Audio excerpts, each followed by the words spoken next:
Welcome to the next part of this intersection observer. In the last part, we have taken a look onto two examples of this intersection observer. The first one is this boxes here, and the second one are components that, like loading the content or loading thumbnail images firstly, and then if the user like reaching the places of the images, they loading a higher quality image.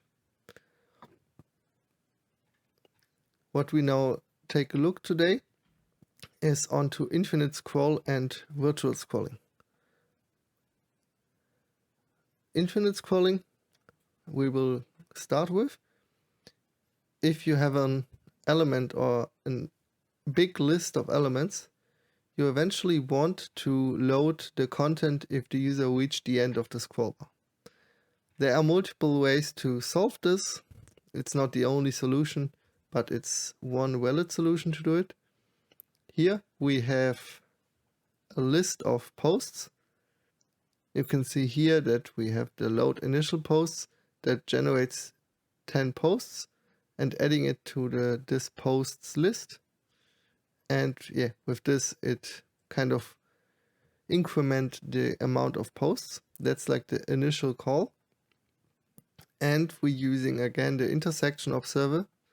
But here what we are doing is we only have one element, and that's this loading more posts ...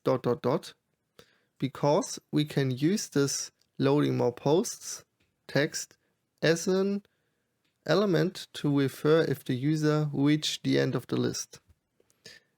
And here we're creating this intersection observer and say observe the element, and then if the entry is intersecting and we currently not loading, we load more posts.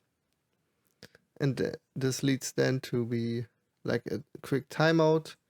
That's only the case because it emulates like an API call that could happen based on this, and setting this loading to true, and if it is finished we setting loading again to false.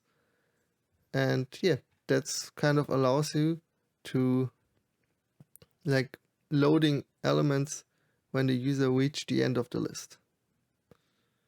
That's kind of all about the infinite scrolling. You are a front-end developer working with Angular? I've created a course for everyone wanting the latest info on Angular 17 and 18.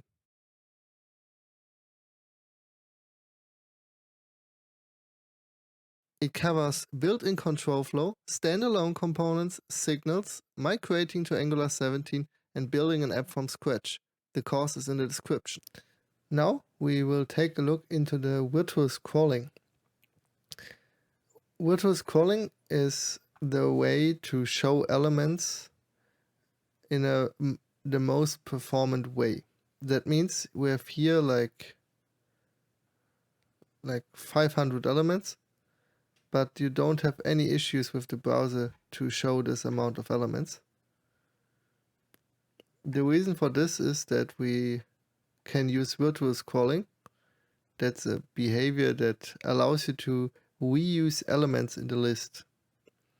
If you here seeing the container, it have 1, 2, 3, 4, 5, 6, 7, 8, 9, 10, 11, 12, 14, 15, 16, 17, 18, 19, 20, 21, 22, 24, 25, 26, 27, 28, 29, 30, 31. So if we're scrolling now, you see that this amount of elements kind of not increasing, they stay the same, but with the benefit or the change that we only showing the element in a way that the user not understanding that this is the same element but with different content and different image.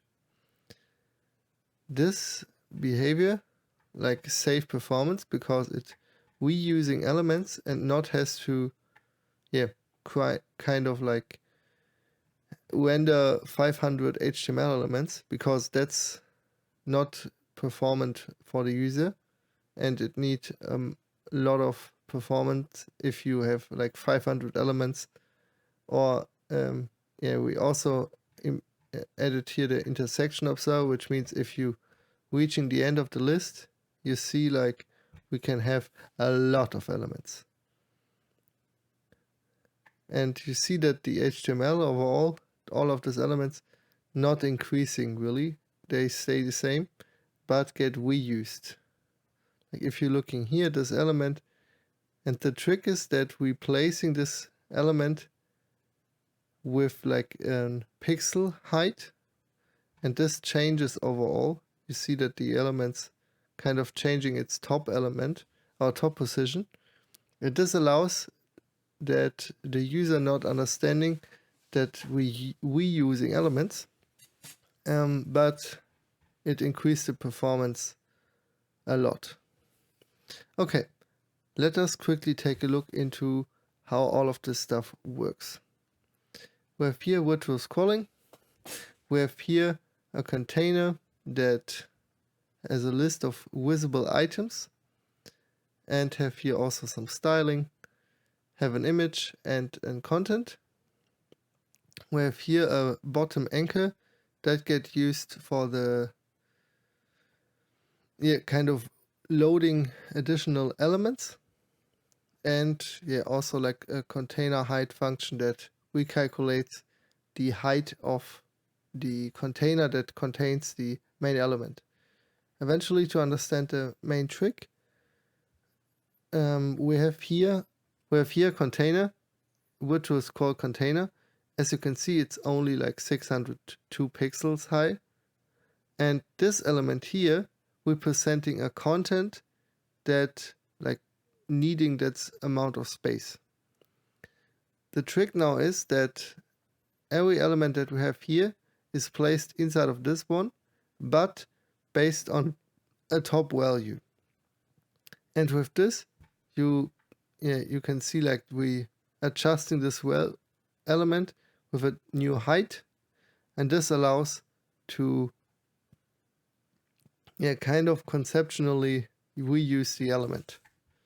And that's the magic behind. And what we are doing here, I quickly go over it. You can still check out the repository from GitHub. But what we are doing is that we have an intersection observer that kind of checking similarly like the last example, checking out if the element is intersecting, and then loading new elements. What we also have, and that's where the magic happens, we have on the scroll container an event listener for scroll, and this calling update visible items. And what this does is it calculates based on the current index the kind of which element should be visible, and then updating the virtual items, and then Angular handling the rest and making a new list. And then it calculates here and get item style, and this one then calculates based on the current start index the positioning that it should be.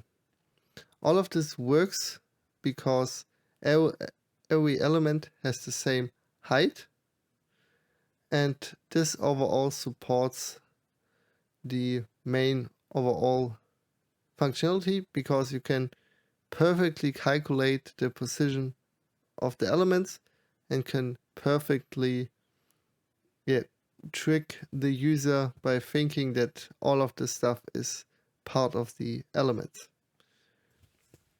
And that's the whole magic of virtual scrolling. You kind of updating or reusing the same elements, and because of the absolute positioning we are using, you can relatively easy solve the issue of having a lot of elements but not the same amount in the DOM. You can also, I only making it to kind of make it visible. I can also decrease the amount of elements that I want to see. And if we now checking this out, the list getting much shorter. And you can see here that it calculates here kind of like the end index based on the visible allowed count plus the buffer items. And if we're changing this to 0, you will see that eventually now it could be that it not completely is perfect, but we now increase the amount of elements to a minimum. You now have like 10 elements, and eventually the illusion could break if you like not calculate it correctly and using, for example, 2. But yeah, that's kind of the magic, because you can see here that this virtual scrolling now kind of works, but you see like what the how all of this works. It kind of like using this element to placing it below. It only showing 2 elements at the same time, and that's the whole magic. You see, the scrolling works perfectly, but yeah, that's kind of the magic that virtual scrolling have. I will go here with the 13 elements. Alright, then thank you for listening. Hopefully you liked and subscribed, and I hopefully see you in the next video.